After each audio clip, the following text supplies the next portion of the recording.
So much for the nice question, Mary Jina. You're welcome. You know, when we talk about prayer, prayer is one of the most important things that not only even Christian, but even people who are outside there, they know the importance of prayer in their life. Yeah.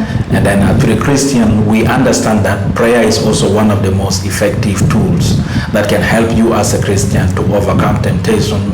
In time that you need something, you can go and kneel down, then you pray. Okay. So prayer is effective in two or one way. The first one is also beginning from you. As human being, sometimes you come in the church. When you come in the church with an intention that you want things to be flowing good and right for you. Yeah. But when you reach in the church, the expectation that you came with, the optimism that you wanted, you will not get that. Things become too hard for you. But of course, inside the church, you will find Christians are being encouraged, you know, Yeah. you should continue praying, you should continue praying, Yeah. you should continue praying. In the book of Jeremiah, chapter 33, verse 3, God says that, call unto me in time of need. How can we call unto God in time of need? Through prayer. You might be lacking something outside there. It could be basic need, food, shelter, accommodation. You could be maybe in need of school fees, or you could be maybe in need of anything to support your life to move on. One of the most important things that you can do if you are failing to do this, you can go and kneel down. You kneel down. After kneeling down, you will pray to God. As you are praying to God, you pray with the hope in your heart that my prayer will be answered. And if my prayer is answered, God is going to provide.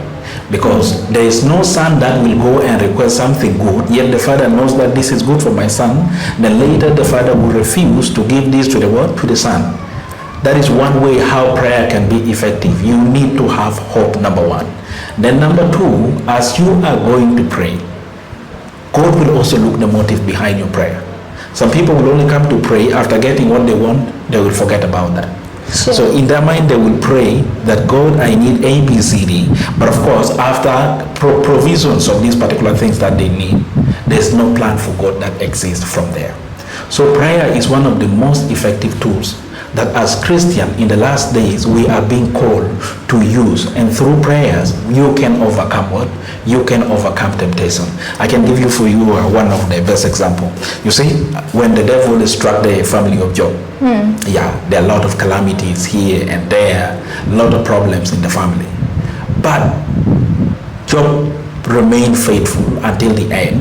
And of course, if you read about around chapter 16 going to also chapter 17, you will find when some of the friends were trying to drag him out, but Job continued to pray to God. At the end, God liberated him off from the bondage of the world, from the bondage of the devils out. So prayer becomes effective if you are consistent in praying over that same particular things. Yeah. You need not just to pray today, then you forget about it, you go and live on. It's Sure. just like request. When I come to ask you, I say, Jina, I need you to help me with pen. Then later on I become relaxed and you may forget to give me the pen. That's But if I ask you, again I repeat the same thing. 2, 3 in the Bible, they mean different things, all these numbers. So when we talk about 1, and you come to 2 is what? 2 is an emphasis. That means that particular thing is very important. When you go to 3 is completeness. You can withdraw this from Trinity. So I can say prayer is very effective in our life as Christian, especially in these last days as we are moving toward the great controversy. It is only through prayer that we can overcome the challenges that we have in our life. In case you are faced with problem, please go down on your knee. Then say hi to God. You can ask God, help me do A, B, C, D, and you will get that. Wow. That's so nice. It's really wonderful. So, as to our viewers, as you're listening, he has said it all. He has said it all about the effectiveness of prayers. So, he has also pointed out that when there is hope, there is everything that you need. When you need everything from God, he will give it to you. And by going down through your knees, he also answer you. So, Mr. Daniel Aro, okay, as you have said, the importance or the effectiveness of prayers. So can you let our viewers know or tell us the secrets of prayer? Well, there are a lot of secret to prayer. Yeah. It doesn't take you to close your eyes to pray. Do you know that sometimes that you can pray without even closing your eyes? Exactly. Yeah. I have my colleague when he was traveling, and this is a colleague who happened to have some problem with the immigration department. And at that particular moment, if they were to arrest him, then he's supposed to go 10 years in prison. The only thing that my colleague did was he just raised up his what? His eyes without closing his eyes in the sky, and he just say, God, here I am your child. Whatever these people want to do here, come and save me. Amen. And of course, later on when they took him, they go and ask him some questions, then they told him, please, you can go. This is something simple. It doesn't need you to close your eyes for God to answer your prayer. You can pray while your eyes are open, and you can pray while your eyes are closed. So coming now to talk about the benefit. One, if you pray, God will provide for you. Have that mindset that if I pray, God will provide it for you. Amen. And when you pray to God, when you are going to pray to God, please be in that mode of prayer. It doesn't mean you have to kneel down for God to answer your prayer. It doesn't mean that maybe you should be standing.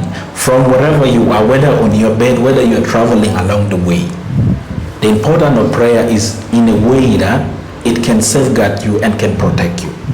You may be traveling from here to Nimule, but when you put God first, you pray, you find yourself reaching in Nimule safe.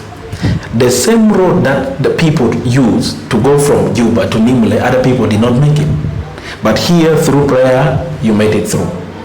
The same bed in the hospital that other people, when they were admitted, they died from there.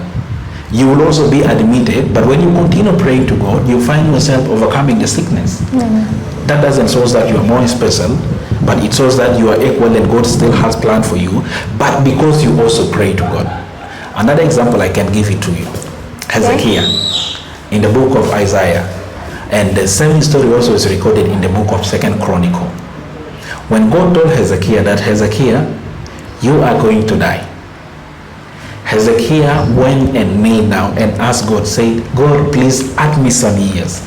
I don't want to die now. Add me some years. Then God told Hezekiah, there's no problem. Because you pray, I'm going to give you more years.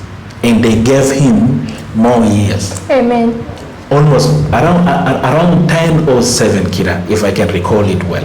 But he was given another year, and God mentioned it to him. So from that moment, things flows on well. So the benefit or the importance of prayer is that when we seek God through prayer, God will respond to us immediately or will not respond immediately.